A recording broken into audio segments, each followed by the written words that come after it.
Yo, what's going on YouTube, and welcome to today's video where before anything, it is my responsibility to start off with a spoiler warning. If you are not a manga reader or an anime watcher who doesn't care for spoilers, leave this video now. This matchup hasn't even been hinted in the anime yet, so yeah. Shoot. But yes, everyone, if you couldn't tell by the thumbnail somehow, I am referring to the Kashinkoji versus Jigen battle. One of the best fights in the Boruto manga, period. I think it's fair to say it was everything that took place during this fight that had fans of the series spark an even greater interest in characters like Kashinkoji, Amato, and hell, even Ishiki. This was technically his proper introduction. We got the iconic pose with the wine glass. We were introduced to, well, I guess to us, it was a new ability, but from his perspective, that's just his regular move. The ability to store any shrunken object in a dimension where time doesn't flow. I made this example months ago, but basically imagine Ishiki going up against War Arc Naruto with the double massive Rasen Shurikens. He threw against Sasuke, which for its time was godly. Yeah.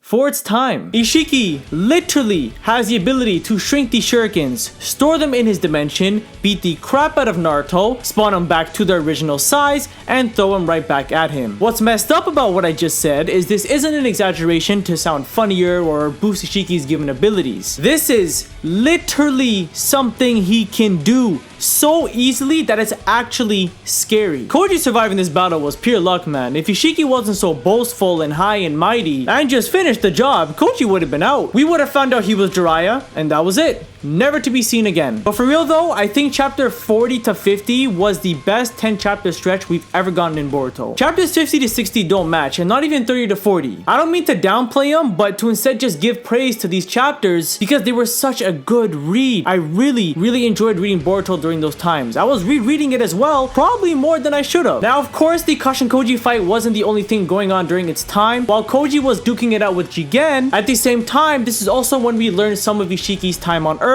and what led up to this moment. In Boruto chapter 46, Amato informs us that Ishiki was betrayed by Kaguya and was forced to live inside a monk, being an incomplete vessel until he could find a suitable replacement, which ended up being Kawaki. In 47, we learn small things like an Atsuki cannot reincarnate until the vessel is 100% Atsuki 5, and how all other karma implanted in other vessels are erased when one of the vessels has been used. Hell, Kawaki even loses his karma seal. In chapter 48, Amato has officially been deemed as a resident of Konoha, which he still to this day is working in a lab as Sumire helps him out. These key information and events is so important that it holds such high significance to this day, because these 2 to 3 chapters is when we finally learn what the karma is and how it works. Despite what I said in the title, it goes beyond the fight. Yes, Naruto and Sasuke versus Jigen was fire, or Kawaki versus Garo, but if I'm being honest, it wasn't too much more than just an amazing fight. These 2 chapters were both cool to read and super informative that allows us to better understand how the Atsuki work, which is still kind of a thing I myself want to know now. I still feel like there is a lot to this clan that is unanswered. Other things that were also confirmed in this chapter is Kashinkoji being a Jiraiya clone, which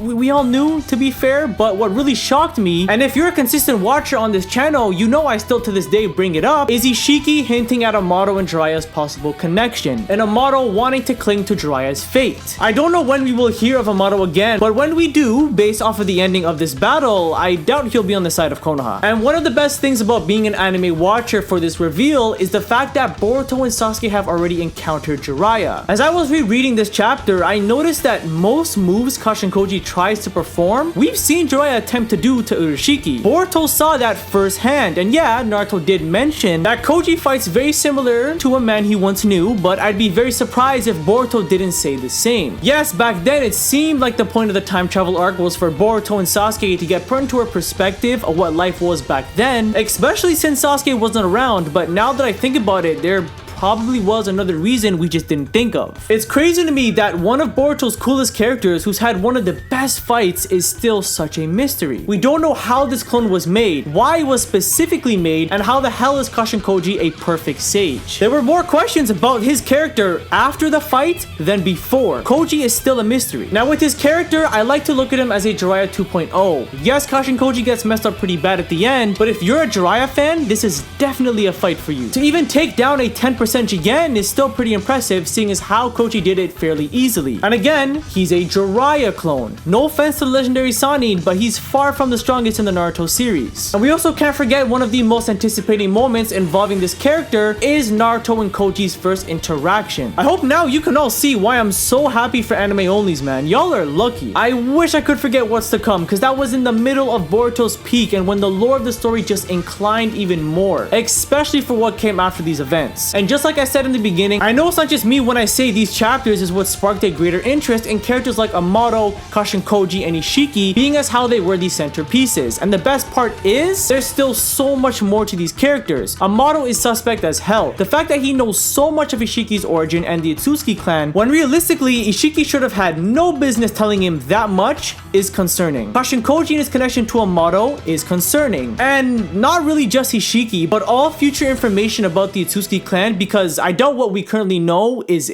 intriguing. And that's pretty much it. Kashin Koji soon enough will be arm and legless, which in my opinion is way worse than what's bound to happen to Sasuke. Man's out there hopping on one foot as we speak.